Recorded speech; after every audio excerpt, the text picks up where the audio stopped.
भारत को बर्बाद होने से ब्रह्मा विष्णु महेश भी नहीं बचा सकते हैं। भारत को बर्बाद होने से योगी मोदी जी भी अब नहीं बचा सकते हैं। जो कलियुगी शिक्षा है, मैकाले की शिक्षा है या विदेशी शिक्षा है, हमारी सरकारें भी नहीं सीख रही है ना। कांग्रेसियों ने तो अपना मिशन पूरा कर दिया है, लेकिन यहाँ के लोग और वही शिक्षा और वही भ्रष्टाचार उनके खून में भर गया है।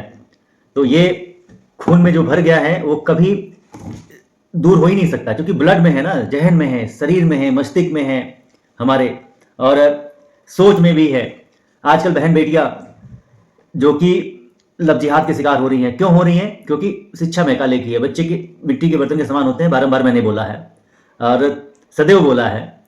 और ऐसे अगर होता रहा, जो धर्मांतरण लगातार हो रहा है, अभी आप लोगों ने देखा कि लाल किले पे क्या हुआ। डॉक्टर को हम लोग पृथ्वी का भगवान बोलते हैं, और वही डॉक्टर जो है केमिकल वार के प्लानिंग में थे सब, और वहां पे बम ब्लास्ट हुआ और इतने लोग मारे गए। और एक डॉक्टरनी थी जो है ये डॉक्टर शाहीन परवेज, ऐसे जो डॉक्टर गिरफ्तार हुए हैं, तो ये केमिकल वार करने के फिराक में थे, और 50 से अधिक शहरों में इन लोगों का फिदायदीन हमला और ये हमला करने के फिराक में थे। पूरी तरह से भारत को बर्बाद करने की सोच ये लोग रखते हैं, और ये लोग कर लेंगे, क्योंकि मजहब के आधार पर बंटवारा हुआ। जब मजहब के आधार पर बंटवारा हो गया तो यहां पर सबको भागना पड़ा। देखा जाए तो चाहे वो मिल्खा सिंह हो जो कि भागते हैं, उनको भी भागना पड़ा, और राम जेठमलानी के पिताजी को भी भागना पड़ा, प्रेम चोपड़ा को के पिताजी को, प्रेम चोपड़ा को भी भागना पड़ा। ऐसे ही ढेर सारे लोग, सुनील दत्त के पिताजी को भी भागना पड़ा। तो सब लोग भागे। और कहां आप लोग भागेंगे? भारत में हम लोग सभी को शरण देते हैं, सभी को जगह देते हैं, और हम लोग बहुत सहिष्णु हैं। और यहाँ के जो नेता है आते हैं, राजनीतिक रोटियां सेकते हैं। बात करी जाए तो अभी SIR की बात हो रही है, सर्वे ऑफ इंसेंटिव रिवीजन की। इसमें कितने घुसपैठिए आ रहे हैं। अब घुसपैठियों की अगर बात करी जाए, अभी बिहार चुनाव हम लोग अभी जीते हैं, शपथ ग्रहण हो रहा है, नीतीश जी पुनः मुख्यमंत्री बनेंगे बिहार के, और सबसे ज़्यादा सीटें अपनी भाजपा की आई हैं। बाकी अगर हम NDA की बात करते हैं तो NDA में तो जो परफॉर्मेंस था वो पूरा जो था राष्ट्रवाद का मुद्दा, उसको फुलफिल हुआ, और भाजपा की गवर्नमेंट बन गई। लेकिन खाली गवर्नमेंट बनने से थोड़ी ना काम होगा। गवर्नमेंट अभी सदन स्टार्ट होने जा रहा है, विधानसभा सत्र भी स्टार्ट होने जा रहा है, और ये संसद में संसदीय सत्र भी स्टार्ट होने जा रहा है। कांग्रेसियों ने तो 77 महापाप किए, और जो उन लोगों ने चाहा उन लोगों ने किया। मजहब के आधार पर बंटवारा हो गया, तो मजहब के आधार पर यहाँ पे ट्रिब्यूनल क्यों? मजहब के आधार पर अल्पसंख्यक आयोग क्यों? मजहब के आधार पर बात बारंबार मैं बोल चुका हूं कि कार्य मंत्रालय क्यों? अल्पसंख्यक आयोग क्यों? तो ये क्यों हो रहा है? क्योंकि यहाँ के जो लोग हैं, ये लोग सिर्फ अपनी राजनीतिक रोटियां सेकते हैं। और कुछ लोग तो मान के चलो कि जैसे हमारे मोदी जी को लेकर हंसी लोग उड़ाते हैं, योगी जी को लोग लेकर के हंसी उड़ाते हैं कि अरे अधिकारी भी आ जाए थे तो जो है हंसी उड़ा रहे थे। तो बढ़िया से समझाया मैंने, लेकिन फिर भी अकेले से कुछ नहीं होगा जब तक आप लोग साथ नहीं होंगे, जब तक आप लोग हमारा सहयोग नहीं करेंगे या सपोर्ट नहीं करेंगे। भाई देखो, वो लोग एक साथ सोते हैं, एक साथ जगते हैं। अरे भैया अकेले है, और त्याग किया है और तपस्या किया, राष्ट्रवाद के लिए किया है, देश हित के लिए किया है। तो ये लोगों का देखा जाए तो ईश्वरीय देन है। सभी लोग अपने इंद्रियों पे कंट्रोल नहीं कर सकते, सभी लोग अपने ऊपर कंट्रोल नहीं कर सकते। सभी को आजकल लोभ, प्रलोभन और लालच ये खून में भरा हुआ है। और बाकी ये दैविक शक्ति है, त्याग सबके अंदर नहीं होता है, कुछ गिने चुने महापुरुषों के अंदर होता है और वही ईश्वर होते हैं।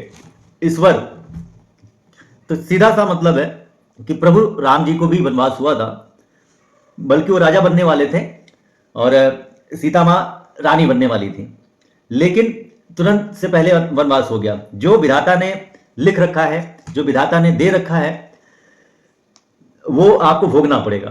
परंतु यार आप लोग ये बताएं, सब कुछ कर्मों के आधार पे ही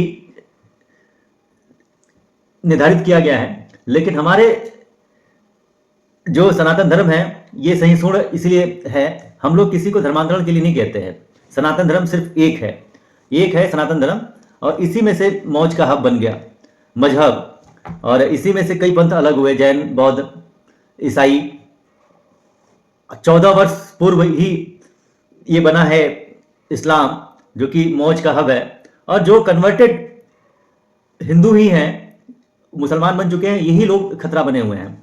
और डॉक्टर को हम लोग भगवान कहते हैं। और डॉक्टर जो था परवेज, जिसने चाइना में एमबीबीएस किया केमिकल वार करने के लिए, और एमबीबीएस किया और यहाँ पर आया, और जैसे मान के लो कि जो सुगंधित चीजें होती हैं जिसमें या सुगंधहीन होती है, तो उसमें ये लोग ऐसा तत्व मिलाने वाले थे, और मिला भी रहे हैं, जिसकी वजह से आपकी लीवर, किडनी, पूरा बॉडी जो है डैमेज हो जाएगा।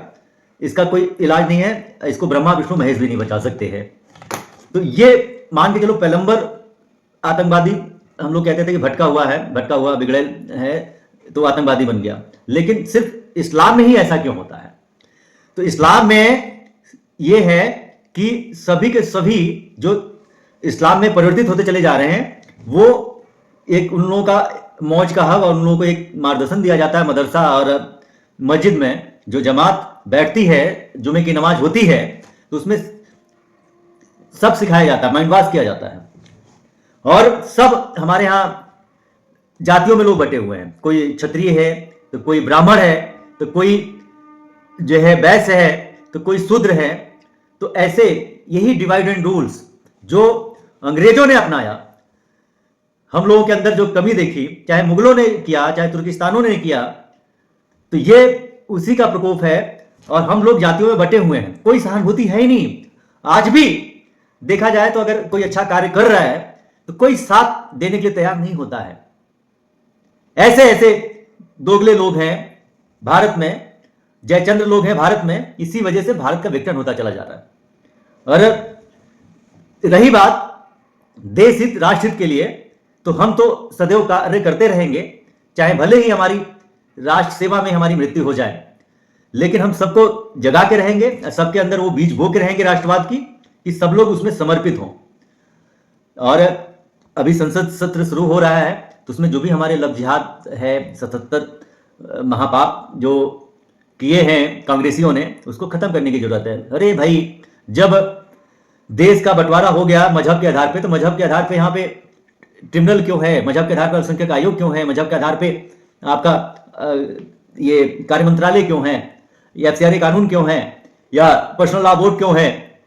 तो ये कहीं ना कहीं जैसे सिस्टम में लोग हैं, और सिस्टम में जो लोग हैं वही भ्रष्टाचार करते हैं, घुसखोरी करते हैं, कमीशनखोरी करते हैं, और जो भी इस तरह के जो भ्रष्टाचार लोग कर रहे हैं, तो उसमें ये लोग संलिप्त है। अधिकारी लोग भी यही लोग बढ़ावा देते हैं, और बाहर से तो फंडिंग आ ही रही है 57 मुल्कों से, मैंने बारंबार बोला है। और FCRA कानून के तहत मिशनरी के प्रचार प्रसार के लिए, धर्मांतरण के लिए फंडिंग आ ही रही है। खाड़ी देशों से इस्लाम मदरसा मिशनरी के लिए, प्रचार प्रसार के लिए, भारत को बर्बाद करने के लिए फंडिंग आ ही रही है। एक मिशन था जो है, जो जैसे 1947 में देश का विभाजन धर्म के आधार पर हुआ, तो वही कहानी दोहराने की फिर से साजिश है कि 2047 तक भारत को गजवा हिंद बनाना है, जो कि सारे मीडिया, सारे जो भी बुद्धिजीवी लोग हैं इसको उजागर कर चुके हैं। लेकिन खाली मीडिया में बोलने से, सोशल मीडिया पे पोस्ट लिखने से, व्हाट्सएप पे मैसेज भेजने से ये चीजें नहीं होने वाली हैं। उसके लिए आपको और हमको सबको आवाज उठानी पड़ेगी।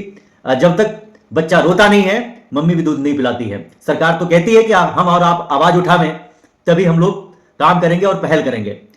तो अधिकारी तो मजा ले रहे हैं, लूट रहे हैं, घुसखोरी भी चरम सीमा पे है, भ्रष्टाचार भी चरम सीमा पे है, आधार कार्ड भी जो है घुसपैठियों को बन जा रहे हैं, बांग्लादेशियों के बन जा रहे हैं, पाकिस्तानियों के बन जा रहे हैं। राशन भी सबका साथ सबका विकास के तहत जो है सबको राशन भी मिल रहा है, आवास भी मिल रहा है, सब कुछ जो केजरीवाल ने किया पूरा देखा जाए तो जितने भी रोहिंग्या थे, घुसपैठिए थे, पूरा एक मोहल्ला भी डेवलप कर दिया था। लोग बड़ी बड़ी बातें तो करते हैं, अच्छी अच्छी बातें तो करते हैं, लेकिन सही में अगर बात करी जाए तो सबके अंदर बेईमानी है। जब तक मौका मिलता नहीं है तब तक सभी लोग ईमानदार हैं, बाकी सभी के सभी बेईमान हैं। और एवरीबॉडी जो करप्ट, चाहे वो पुलिस व्यवस्था हो, चाहे हमारी प्रशासनिक व्यवस्था हो, चाहे हमारी जुडिशरी व्यवस्था हो, चाहे हमारी नगर निगम हो, चाहे अगर बात करी जाए तो हॉस्पिटल हो, चाहे समाज कल्याण हो, बाल पुष्टाहार हो, एवरीबॉडी, सारे विभाग वाले जो है करप्ट और कमीशन खोर हैं, घुसखोर हैं।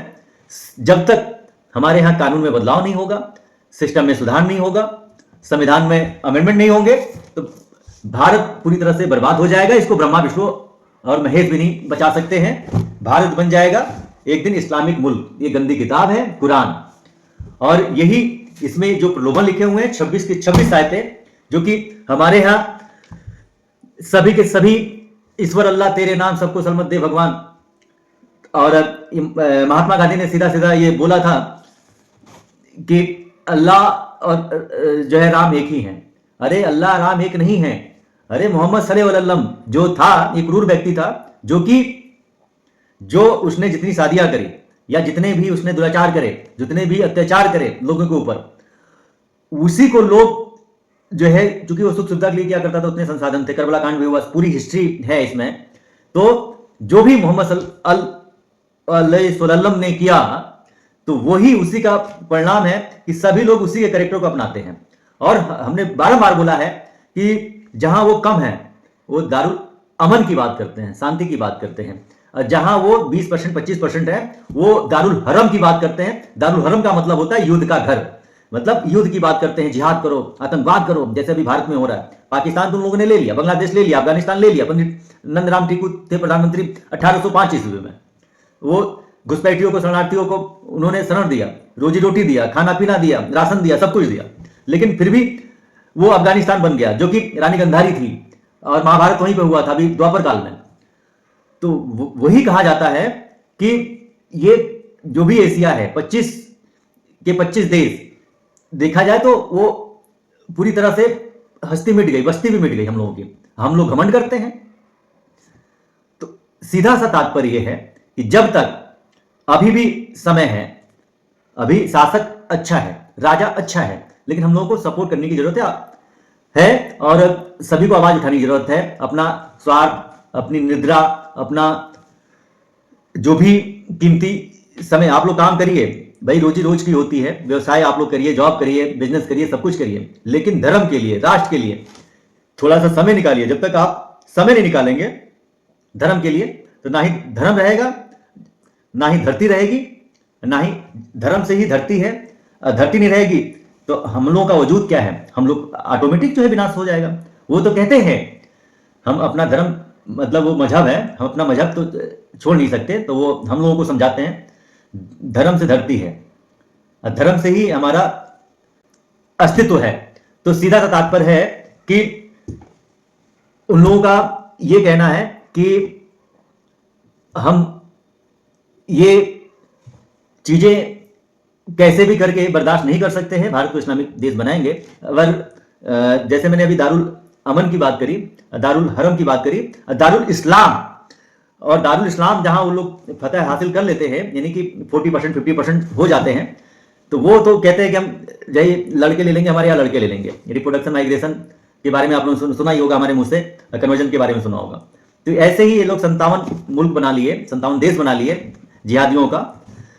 तो इन्हीं सूत्रों पे ये लोग चलते हैं। तो ये दारुल इस्लाम का मतलब केवल 57 देशों में नहीं, प्रत्येक व्यक्ति को जब तक ये लोग कलमा नहीं पढ़ा लेते तब तक लोग शांत नहीं बैठेंगे, और पूरे विश्व में इस्लाम का ये झंडा लहराएंगे। और ये देखा जाए तो ये लोग बम बांध के जो है फूटते हैं, और इन लोगों को ये होता है 72 हुर्रे का लालच दिया जाता है, और सवाब मिलेगा अगर एक हिंदू को कन्वर्ट कराते हो। जैसे हमारे यहाँ सभी का एक रेट तय है कि ब्राह्मण को आप अगर कन्वर्ट कराते हैं तो आपको मिलेगा 15-16 लाख रुपए, क्षत्रिय को कन्वर्ट कराते हैं तो ऐसे 14-15 लाख रुपए मिलेगा, ओबीसी को तय कराते हैं, कन्वर्जन कराते हैं, तो धर्मांतरण कराते हैं तो आपको जो है 8-10 लाख रुपए मिलेगा। अगर वही शूद्र को कराते हैं, क्योंकि हम लोग जातियों में बटे हुए ना, इसलिए तो हम लोग देखा जाए तो विकसित होते चले जा रहे हैं, हम लोग का ह्रास होता चला जा रहा है। तो उन लोगों को 5 लाख 6 लाख या 4 लाख 5 लाख मिलेगा। धर्मांतरण बड़ा तेजी से चल रहा है, ये खेला है, जमीनी स्तर से काम कर रहे हैं लोग, जिहादी लोग।